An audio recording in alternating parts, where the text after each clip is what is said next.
Nzambe ya bomoi mpe ya solo apambola bino banso na kombosi moko ya mwana wa ye mobikisi na biso Yesu Kristu oyo Nzambe avandisa na loboko na ya mobali oyo likolo mpe azali kointercede mpo na biso.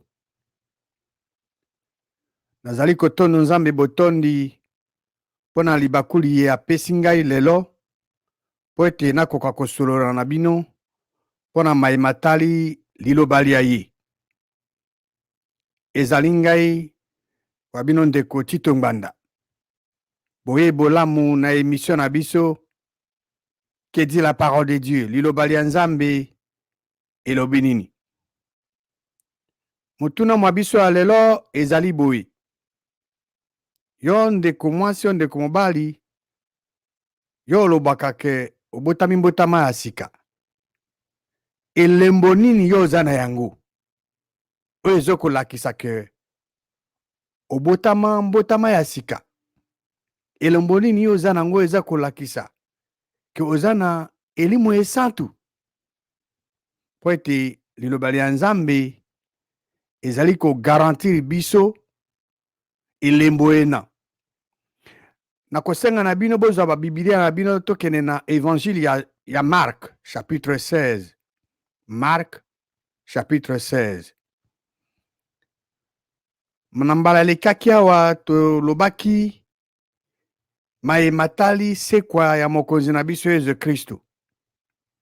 Na verset 15 ya Marc 16 tokomona awa mokonzi Yesu Kristu na nzoto na ye asekwa abimeli bayekoli baye alobi na bango bakende na mokili mobimba bateya sango elamu na ekelamu nyonso. Sango elamu ezalaki nini? Sango elamu ezali ete Nzambe asekwisi Yesu Kristu na bawa. Na verset 16 elobi oyo akondima pe abatisami akobika, kasi oyo akondima te wana azali kondane. Oyo akondima nini? Oyo akondima ete Nzambe asekwisa Yesu Kristu na bawa, oyo wana tomotomona akozwa lobiko. Kasi oyo azali kondima te ete Nzambe asekwisa Yesu Kristu na bawa, motomona azali kondane. Verset 17. Utala makamu nsima ye makolanda ba oyo bakondima. Makamu isi makolanda ba oyo bakondima eloko nini? Ba oyo bakondima ete Nzambe asekwisa Yesu Kristu na bawa. Ba oyo bazondima ete Yesu Kristu asekwa. Na kombo na ngai, na kombo ya Yesu Kristu bakobengana ba milimu mabe. Bakoloba bakota ya sika. Bakoloba bakota ya sika. Na bamikamu isi miso miye mizali na kati ya Biblia bayekoli ya Yesu Kristu basalaka ba miracle presque nyonso wana excepté longoli kaka moko oyo tunauti otanga awa koloba na bakota ya sika. Likamu silina ekokaki kosalama na tango Yesu Kristu azoloba te. Yesu Kristu mwana Nzambe esengeleki aya akufa, Nzambe asekwisa na bawa, Nzambe amatisa yo likolo avandisa na loboko na ya mobali pe apesa to arendre disponible elimu esantu nde ekokaki kolingisa bato bakoka koloba na bakota ya sika. Eloko wana elimu esantu Nzambe arendre yango disponible mpo na mbala liboso na mokolo ya Pentecôte. Tokokende kotanga sikawa totala maye masala esalamaki na bomoi ya baapotre to bayekoli ya Yesu Kristu na mokolo ya Pentecôte. Tango bango babotamaki mbotama ya sika, tango bazwaki elimu esantu babotami mbotama ya sika. Tokei na Acte chapitre 2. Acte chapitre 2 tokotanga verset 1 à 4. Na mokolo ya Pentecôte bango banso bazalaki esika moko. Bango awa ezali bayekoli to baapotre zomi na mibale ya Yesu Kristo. Na mbala moko euti na likolo makelele lokola mopepe moko ya makasi etondisi ndako esika bazalaki, esika bavandaki. Bazalaki na désordre te, bazalaki en ordre, bazalaki ya kovanda.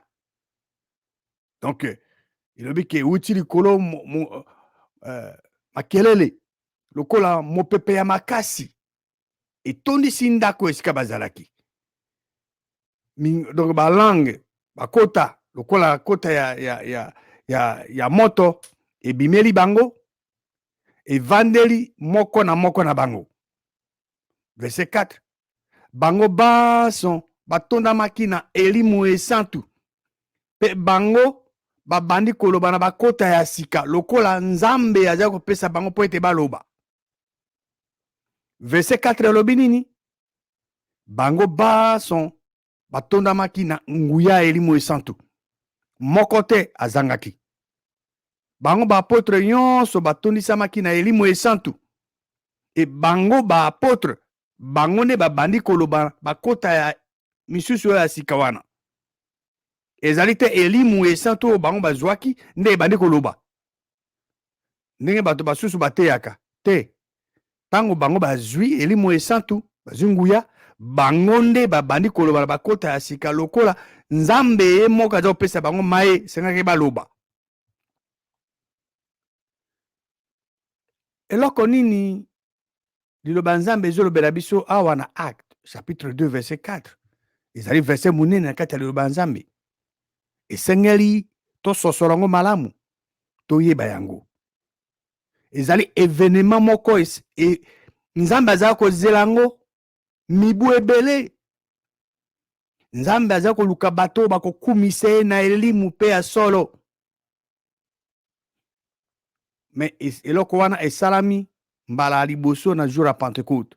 Kasi Yesu Kristo na nzoto na ye asekwa ayebisaki bayekoli baye bato oyo bakondima ke Yesu Kristo asekwi bato bana moko ya makamwisi bakoloba na bakota ya sika. Esalamaki na mokolo ya Pentecôte.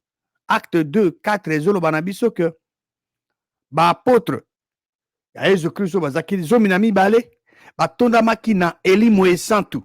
E baapotre wana zomi na mibale babandi koloba na bakota misusu lokola nzambe elimu azali koyebisa bango kopesa bango baloba. Nzambe bango nde bazali koloba me nzambe nde azopesa bango maye esengaki baloba. Ezali très important. Alors motuna yango elembo nini baapotre bazalaki nango na mokolo mona oyo ezolakisa ke baapotre babotamaki mbotama ya sika. Po tango Yesu Kristo azaki awa osena bango baapotre babotamaka mbotama ya sika te. Bazali ilafali bazela Yesu Kristo akufa, nzambe asekisa Yesu Kristo na bawa, nzambe amatisa Yesu Kristo likolo avandisa loboko na mobali pe aya kopesa nguya elimu esantu. Yango esalami na mokolo ya Pentecôte. Preuve nini to elembo oyo bazalaki nango elakisi ke bato bayi to baapotre oyo babotami mbotama ya sika. Touti kotanga Acte 2 4 eyebisi biso ete baapotre zomi na mibale batondisamaki na elimu pe babandi koloba na bakota misusu lokola elimu nzambe aza koyebisa bango baloba. Baapotre zomi na mibale batondisamaki na elimu esantu. E baapotre zomi na mibale wana bango nde nazoko insiste po bato basusu bateyaka ke eza na elimu nde ezoloba à travers bango. Elimu oyo elobaka à travers bato eza elimu oyo milimu ya mabe. Bango nde baposedaka bato, bango nde bakokamata par exemple corde vocale mongongo ya moto bazoloba na yango, bazo se servir na nzoto ya moto po baete baloba. Kasi nzambe ya solo asalaka ndenge wana akontrolaka bato te, apesa bato libre arbitre. Yo zungu ya nzambe yo nde okodeside osalela yango. yonde okodeside otambola eyenge bene na liloba ya nzambe nzambe akokontrole yo te akoforce yo te osala mokano mwa ye mokano mwa ye arendre yango disponible yo ozali libre ya kondima yango to korejete yango koboya yango. Donc na acte 2:4 ba 12 apôtres batondisamaki na elimu esantu et puis les 12 apôtres baapôtre zomi na mibale bango nde babandi koloba na bakota misusu kota ya sika eyenge bene na elaka eye Yesu Kristo alobaki na Marc 16 verset 17 bazwi elimu babandi koloba na bakota ya sika mpo ete baza na nguya elimu santu oyo bazwi mpona mbala liboso. Tokokende sikoyo na acte chapitre 10 mpo totala maye masalamaki na ndako ya Corneille. Corneille azalaki judéen te, ye azali mopagano, me ye azali kotosa, azali kobondela nzambe, azali korespecte nzambe. Nzambe atindi angelu na ndako ya atindeli Corneille ange ayebisi ye tinda bato babenga apôtre Pierre aya. Pierre azalaki na Jope aya ayebiso maye nga nalingi ayebisa yo.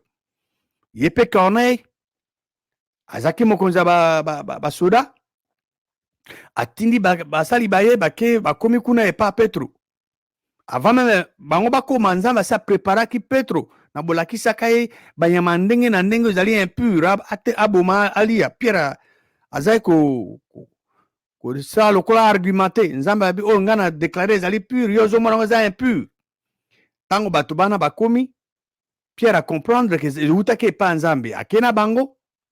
Mais tango bango bazokende Corneille ye pe atikalaki kuna aprepare alengeli libota lia ye na bao bazaki baninga baye baza kozela Petro. Petro akomi, Petro abandi koteya bango, atei bango mai matali pasi ya Yesu Kristu, kufa na ye sekwa ya Yesu Kristu. Lokola azalaki koteya bango, azali koloba maemana na bango, elimu esantu ekiteli baye banso baza koyoka maloba. Maloba maye azali koloba na Petro. Alors, le verset 45 elobi, verset 44 na wuti otanga sikoyo. Verset 45 ba fidèle to bandimi oyo bayaki na Petro bakamwe penza po ete elimu likabo ya elimu esantu ekiteli epesami pe epesami na bapagano. Eloko nini elembo nini oyo eyebisaki na bayekoli baye to bandimi baye bayaki na Petro ke effectivement bato baye oyo baza epa bapagano bazaki pa Corneille ke bato baye pe bango pe bazungu ya elimu santu. Eloko nini elembo nini elakisaki bango oyo econvaincre bango ke ya solo bato baye bapagano bango pe babotami mbotama ya sika. Eyano wana to elembo ena ezali na verset 46. Verset 46 elobi ke ya acte 10 verset 46 elobi ke bazalaki koyoka bango bazoloba na bakota ya sika, bazo parler en langue pe bazali kokumisa nzambe. Eloko nini bazo koyoka bango bazo parler en langue, bazo koloba na bakota ya sika, mais le nouvelle langue et bazali ko glorifier, bazali ko kumisa nzambe. Elembo nini atuni lisusu elembo nini oyo ezali kolakisa ke bato bazaki epai ya Corneille ke bato bana babotamaki mbotama ya sika. Elembo nini ezolakisa ke bango bazwaki elimu esantu ya nzambe. Verset 46 elobi ke ba disciple oyo bayaki bafidèle circoncis bandimi oyo bayaki na Petro baza koyoka bato bana bazali kolobana bazo koparler en langue bakota ya sika pe bazali kokumisa nzambe.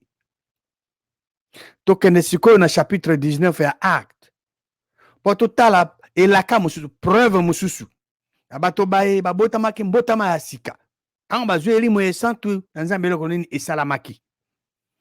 Toke na Acte chapitre 19 totanga verset 5 nano a 6.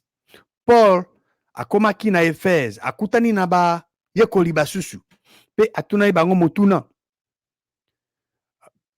na verset 1 tango Apollos ye azalaki na Corinthe, Paul tango asilisi kotambola na province ya Asie akomi na Efese akutani na bayekoli basusu alobi na bango bozwaki elimu esantu tango bondimaki bango bazongiseli eyano biso toyoki meme te ke elimu esantu ezali. Verset 3 alobi na bango batisimo nini bino bozwa batisimo nini bango bazongisi eyano biso tozwaki batisimo ya Jean.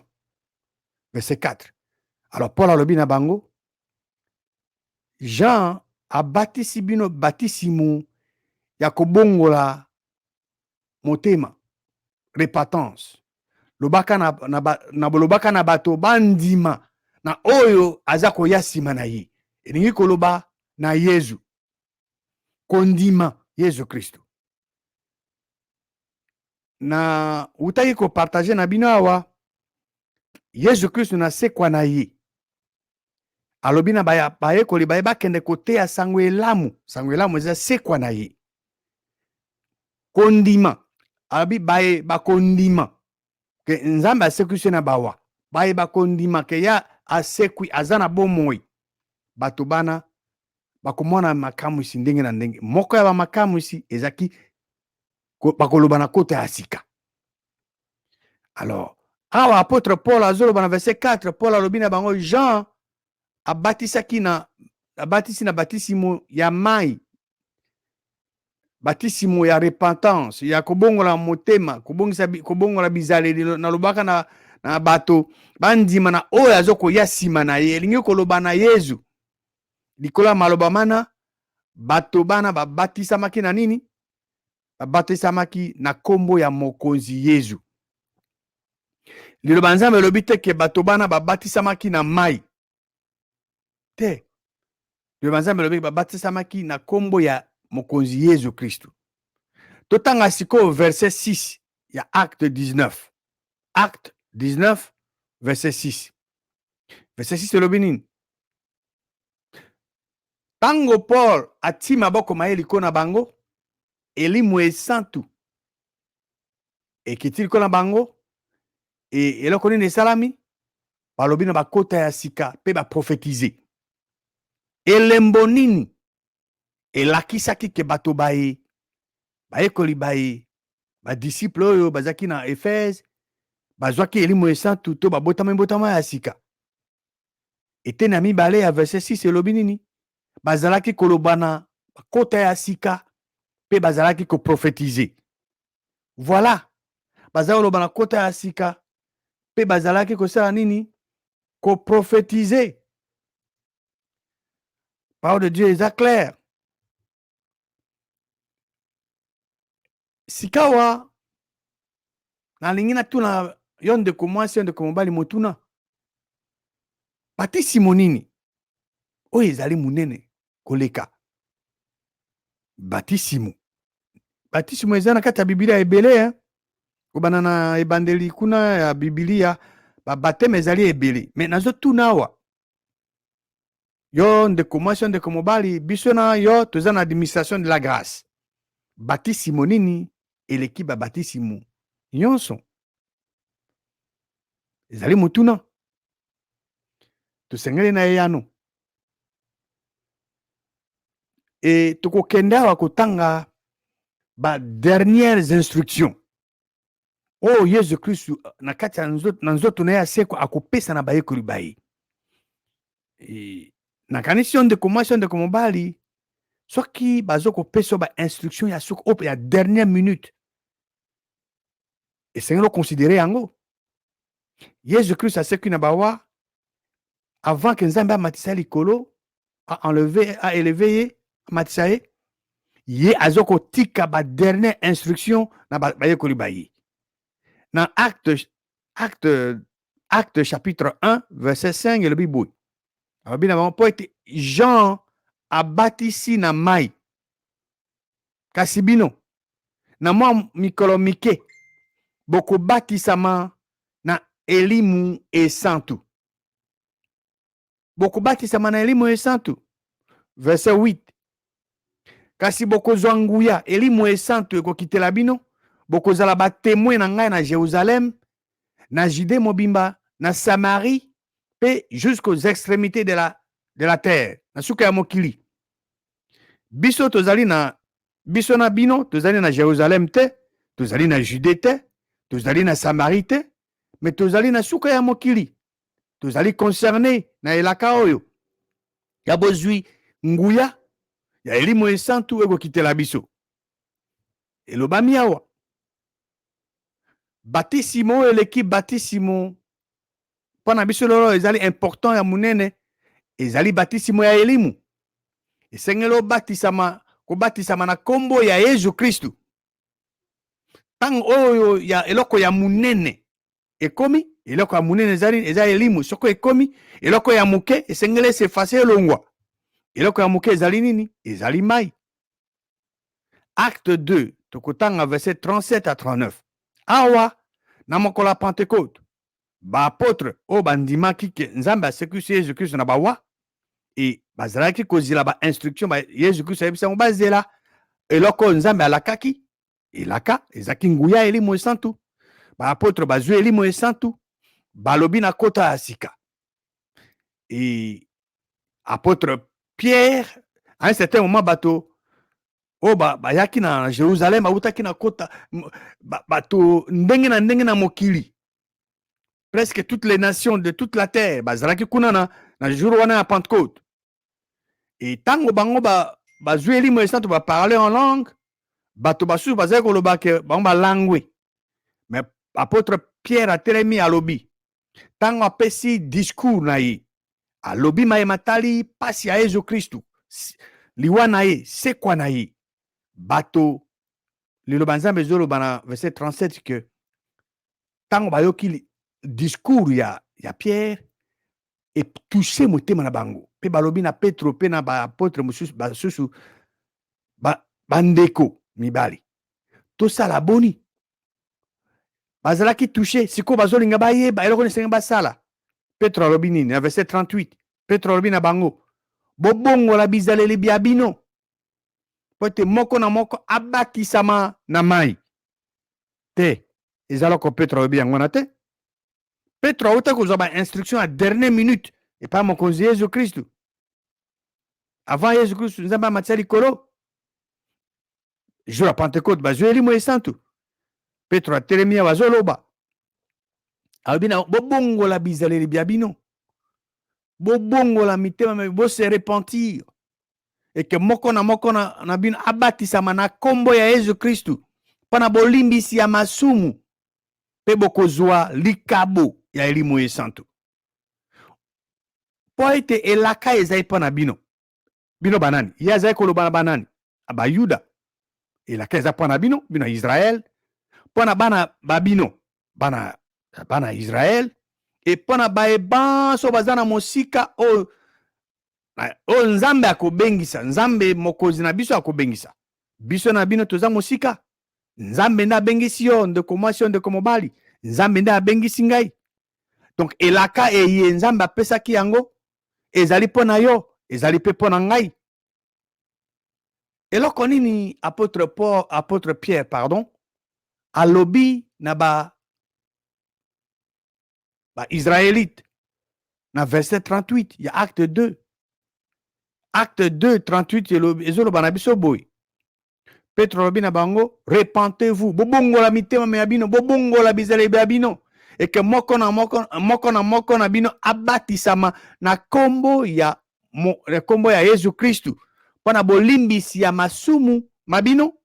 Et po ete bozwa likabo ya elimu esantu. Petro alobi na bango te que bobongola mitema me abino po ete moko na bino abatisama na mai. alobi plutôt bobongola bizaleli bya bino mitema mya bino po ete moko na moko na bino abatisama na kombo ya Yesu Kristu. Donc voilà eloko nani eloko Petro alobaki na bango yango wana. Alobaki teke bako babatisama na mai. Non, alobaki ndenge wana te. Moto abongolaka motema ne pas alobiko mbala boni. Po moto azo alobiko. Esengeli abongola motema mwaye mbala boni. Lobiko bazwaka yango ka mbala moko. Soki moto alingi azwa lobiko akozonga mbala moko eza teke mbala nzike kana mbala moko. Alors eloko nini esengeli moto asala po ete ase repentir azwa lobiko po ete abatisama na kombo ya Yesu Kristu. Eyano ezali na Romains chapitre 10 verset 9. Romains 10 9 elobi ete soko otatoli na monoko mwayo mokonzi Yesu e ondimi na kati ya motema mwayo ke Nzambe asekisa Yesu Kristu na bawa ozwi lobiko. Voilà lolenge nini moto esengeli asala po ase repentir po azwa lobiko.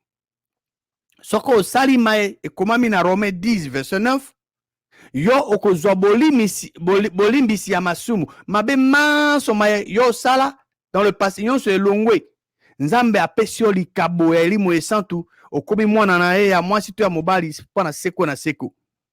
Bolimbisi ya masumu remission de péché ezali mpo na moto abotama na mbotama ya sika te. Kasi pardon ya péché ezali mpo na moto ase abotami mbotama ya sika aza na elimu esantu mais akosala lisumu mpo nzoto ezali faible. Tanga akosala lisumu ye akosenga pardon. Voilà exemple yango wana. Ezali très important akoyeba yango bokeseni bona.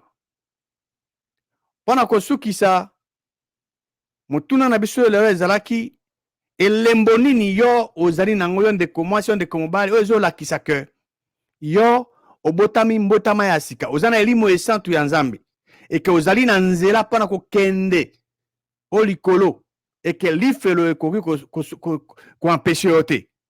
Elembo nini yo oza na yango? Biso tokendeki na liloba ya Nzambe tomoni na Marc 16 verset 17 Yesu Kristo alobaki makamu nsima ye makolanda baoyo bandimi ete Nzambe asekisa ye na bawa. Moko ya makamu nsimana ezali koloba bakota ya sika. Et tokendeki na buku ya Acte chapitre 2 na verset 4 baapôtre oyo bandimaki se kwa Yesu Kristu bazwi elimu esantu. Tango bazwi na jour ya Pentecôte eloko nini basalaki preuve nini elembo nini esalamaki bato bana bazwi elimu esantu babandi koloba nini babandi koparler en langue kota ya sika. Tokendeki na Acte chapitre 10 na ndako ya Corneille asangisaki bato libota liaye baninga baye bazozela Petro aye atei liloba ya Nzambe concernant liwa se kwa Yesu Kristu bato bandimi se kwa Yesu Kristu babotami mbotama ya sika e preuve nini elembo nini elakisaki ke bato wana babotami mbotama ya sika bato bana bazali koparler en langue pe bazali koglorifier kokumisa Nzambe. Et tokendeki pe na Acte 19 owana eyebisaki biso apôtre Paul akomaki na Efeze akuti badisciple mosusu atuni bango motuna soko bango bazwaki elimu esantu ntango bandimaki badisciple bayanoli ye bango bayoka meme teke elimu esantu ezali. Alors ntango ye Paul atei bango liloba Nzambe mpe aye kotia aimpose maboko na likolo na bango bato bana oyo bazwaki elimu esantu bato bana babotamaki mbotama ya sika. Liloba Nzambe elobi ke elembo ezaki kolakisa ke bazwaki elimu esantu bakomaki bana banzambe ezaki ete bazali koparler en langue mpe bazali koprophétiser. Donc balobaki na kota ya sika mpe bazalaki koprophétiser. Combien de fois moto esengeli abongo azwa lobiko? Combien de fois moto po azwa lobiko akozwa ngo mbala boni? Tomona liloba Nzambe po moto azwa lobiko moto akosala kaka mbala moko lobiko ezwamaka kaka mbala moko soki moto asali mayele liloba nzambe ezoloba na biso na Romain 10 verset 9 soki moto andimi na akonfese atatoli na monoko mwa ye ke Yesu Kristo aza mokonzi wa ye andimi na motema mwa ye ke nzambe asekwisi na bawa ye akozwa bolimbisi ya masumu ye nzambe apesi ye likabo ya limoi santu. Tomonaki natunaki mutuna batisimo nini ezali ya munene koleka batisimo eleki batisimo nyonso mpona biso lelo na administration de la grâce ezali batisimo ya elimu batisimo na kombo ya Yesu Kristo soki eloko ya munene ekomi eloko ya munene elimu esantu ekomi eloko ya muke mai esenge elimo nzambe mokeli ya likolo na se na biloko biso apambola bino na kombo ya mwana wa ye mobikisi na biso Yesu Kristo.